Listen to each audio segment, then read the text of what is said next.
Nopal Castellanos.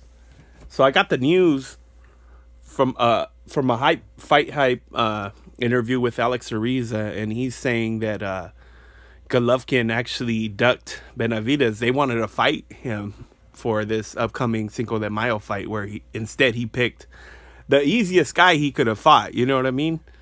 And here goes. I'm gonna let you guys listen to the audio. When Canelo fell out, we were calling out. They were calling out Golovkin, like, hey, we're on 3 weeks training. We'll take that fight in 2 weeks right now, So they called up begging us to stop saying it and stop bringing up David's name with Golovkin. I think Golovkin got I think David got... So, and then he proceeds to also say that that they actually sparred in the past, and David Benavidez probably put a whooping on Golovkin.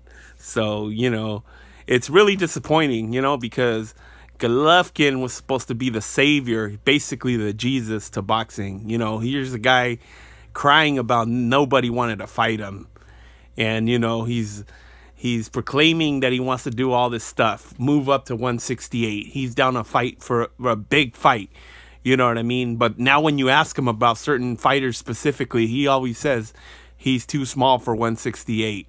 I mean, you guys know every single narrative, but I'm going to have to repeat them. I mean, that's what he says about 168. But whenever, but you ask him, he'll jump out of his seat to fight welterweight or a junior middleweight, a 154-pounder. He'll jump out of his seat for that, because he knows he can outpower these guys. But, and on this interview, he even says, he can get David Benavidez to get down to 160, which I don't know. But nevertheless, I mean, that's a crazy catch weight, as big as Benavidez is. But for Golovkin to duck that fight like that, it's crazy, man. You want to call yourself Mexican style, but it's more like, and you're ducking every damn fight. I mean, wow. This guy just turned out to be a big disappointment, man. And his fan base is just on a different level. They'll when you look at the comments, they straight up they'll protect him to anything he does. They'll protect him. So what does that say about his fans, man? It's bad, bro. I've never seen somebody have those type of fans where they duck everybody, yet they're supporting them, and most of it is, I'm not gonna lie, it's tribalism, basically. All his fans come from a certain demographic, yet they turn around and try to tell us, that we're the ones that are tribalistic and we're, race baiting and all that. But, I just want to say one thing. I personally about, I'm gonna do my best not to talk too much about race, because it's like beating a dead horse, and we'll just talk about boxing from now on. But anyways, I mean, yeah, it sucks.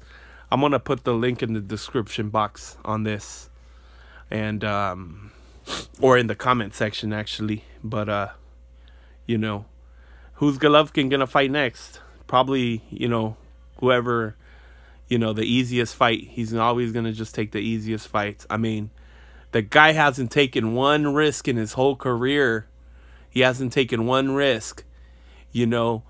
I wouldn't call him fighting Danny Jacobs a risk, because he actually, Golovkin thought that he was going to get in there, and basically, the odds and everything were stacked against Danny Jacobs, and he thought he was just going to knock him out. But little did we see, Golovkin ended up fighting scared. And that fight with Canelo wasn't a risk for him, because Canelo, first of all, Canelo's not a power puncher like that, so he couldn't even, no matter how much weight he gained and all that, he wasn't able to knock Golovkin out. So that's not a risk. The guy has to take a risk, like he's got to have a marquee fight if he wants to be, greatest of all time. I mean, how much hype has surrounded this guy, man? The hype to resume, ratio is, it's not adding up. It's really unbalanced. All right, John Castellanos.